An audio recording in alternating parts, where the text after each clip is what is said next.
Hello lads, right, before we get into the video, a small little favour to ask. Inching very close to 500,000 subscribers, such a mental number. Let's try and hit it before the end of the year.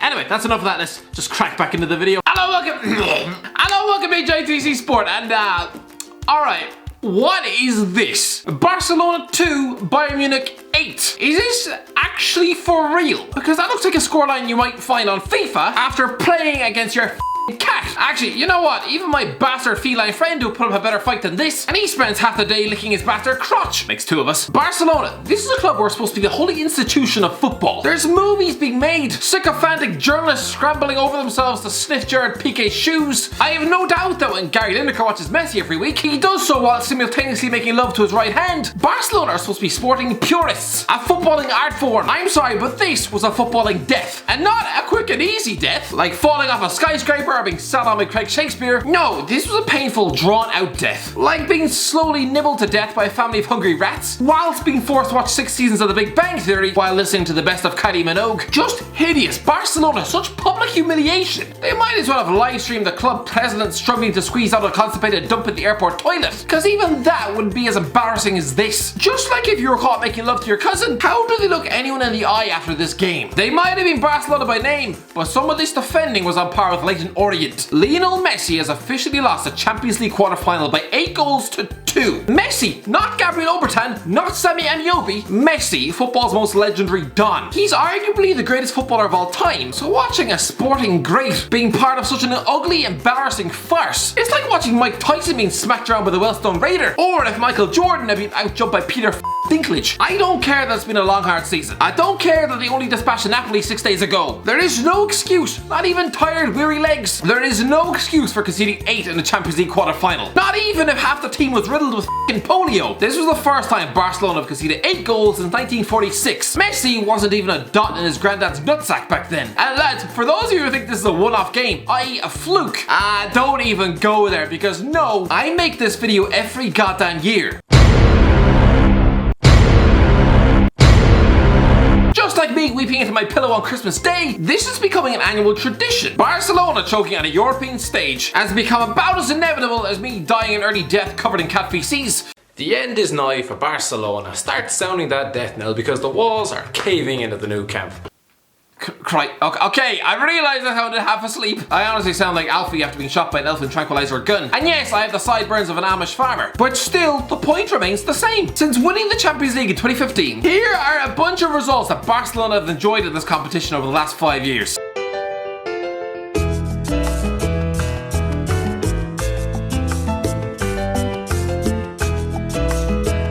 You cannot tell me this result was not coming. Barcelona for years have been complete and utter bottle jobs. In Europe, time and time again, they've displayed all the composure and resilience of Ryland Clark. 8-2. This is pitiful. Barcelona fans had spent the week laughing at Real Madrid for being dumped out of the competition by Pep Guardiola, and then even more deliciously, their arch enemy Ronaldo being sent packing by a bunch of alleged French farmers. Now this is absolutely pathetic.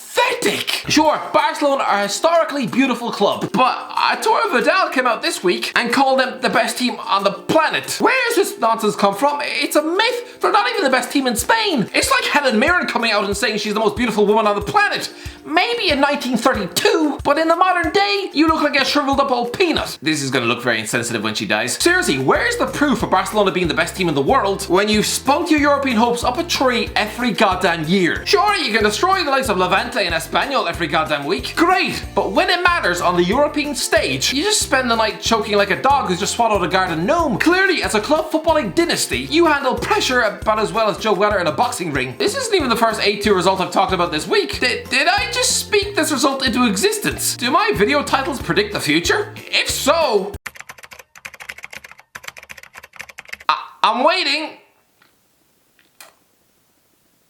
The abject performances on the pitch. If I was a Barcelona fan, I'd be puking up my breakfast. Honestly, the camera would be coated with stale shreddies. Watching Clement Longley stumble about the park without a defensive thought in his head. To think Barcelona paid £30 million for this complete pigeon sandwich. Who else? Nelson Semedo. This man spent the game being ripped apart by a goddamn YouTuber. What next? Is he going to get humiliated by Jeremy Swaz-Lynch? Actually, on this showing, even a one-legged Stephen Tries would find a way past this utter lump of meat sweat. To be fair, admittedly, yes, Alphonso Davies, or Fonzie, Ramsey is arguably the best left-wing back on the planet. But still, Semedo did not help himself. You could be forgiven for thinking that was his granny playing left back. I don't think I'm exaggerating when I say this complete and utter soggy sandwich was the worst individual performance in the history of Barcelona Football Club. You might call him a bird brain after that. That's insulting to birds, because even those creatures know how to control their bastard feet. This guy was once linked with half the Premier League's elite clubs and Newcastle while he was at Sporting Lisbon. Considering he's probably currently getting sick into a bucket and crying over a soon-to-be failed career, those clubs are probably kissing their club's accountant in the face for not sanctioning the deal. After soccer, I have nothing else to do, so I might as well, throw a little content out there, little bit, here and there, splash.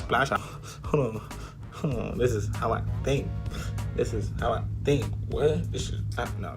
Sure, the shirt got me looking like Bumblebee though. Like, subscribe, and share. This is the guy who just ripped Barcelona's entire team to shreds. 18 months ago, this guy spent half an hour recording him eating his bastard dinner, and now he's dancing past Lionel Messi. What next? By 2022, are we gonna see Mark Goldberg nutmegging Ronaldo? There's probably more chance of me getting my postbox pregnant, and don't think I haven't tried. Semedo, you are a £30 million defender on wages of 100 grand a week, and you've just had your career fed to you through a tube by a guy who eats his body weight in sushi. What? You would have thought the PSG embarrassment, the Roma exit, the Liverpool bottle job, it might have actually woken up the hierarchy at this club. Whereas before, La Masia was responsible for producing the greatest players in this club's history, with the exception of some superstar signings like Ronaldinho, Samuel Eto'o and David Villa. But now the club are just chucking fat amounts of cash at anything with a pulse. In the last 5 years, right? £30 million has been spent on Arda Turan, who turned out to be the Turkish Nile Ranger. Another £30 million on Andre Gomez. Was he supposed to be Xavi's replacement? That's like chucking your plasma screen TV out the window and replacing your Friday night entertainment with Holly Hagen's autobiography. I'd rather spend the evening rubbing my eyes with soap. £27 million on Paco Alcácer. You could buy 108 million Fredos for that price, and judging by Alcácer's first touch, then yeah, I'd rather sign the team up for type 2 diabetes, thanks. A further 120 million on Ousmane Dembele, who only had 6 goals for Borussia Dortmund by that time. Sure, he was talented and had potential, but that's like rushing into a marriage 5 days after your first Tinder date.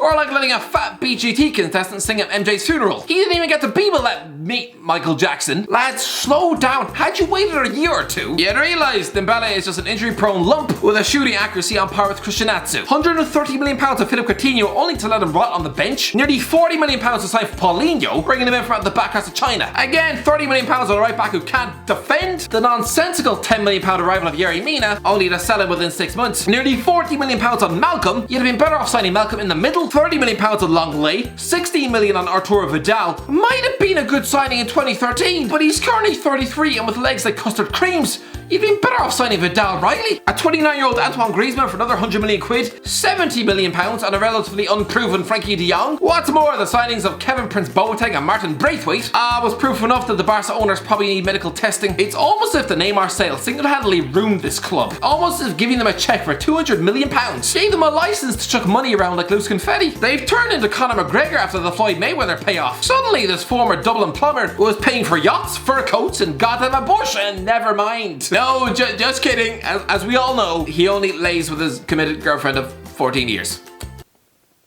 This used to be a team who preserved their cash, spent sensibly and only when they needed to. Real Madrid were the ones drowning themselves with overpaid Galacticos, with Barca producing some genuine homegrown talent that would stand the test of time. But now, since 2017, they've broken the £100 million barrier 3 goddamn times. If you paid £120 million in cash for a footballer, he should not be scoring twice against you in a Champions League quarter-final 2 years down the line. And definitely not while he's on loan. Good Christ, did somebody hit their head off a goddamn rock? How did you let Coutinho play against you? Some people are saying Messi should quit, or that Barcelona should chuck him in a bin and start again. Lads, I'll stop you there before my brain melts. Let's not just blame this complete and utter mess on the greatest footballer on planet Earth. Apparently he's past it. Right, take his 25 goals and 21 assists out of this Barca team, and then I promise you, this utter gaggle of overpaid misfits would have finished about 5th in the goddamn league. The Spanish press have turned on him once again, with a newspaper headline saying, his throne wobbles. Lads, after 6 Ballon d'Ors and over 600 goals for your club, the only way his throne wobbles is if Danny DeVito sits on his lap. Trust me, Lionel Messi is the last of your problems. Some people say they should sell him and use the money to reinvest in the squad. Use the money? Did you not see the list of big money flops I just named for you? These utter clowns in the Barcelona boardroom are the last people on the planet you'd want to trust with a world record transfer fee. Okay, maybe second last people, because I'm guessing Mike actually would probably spend it all in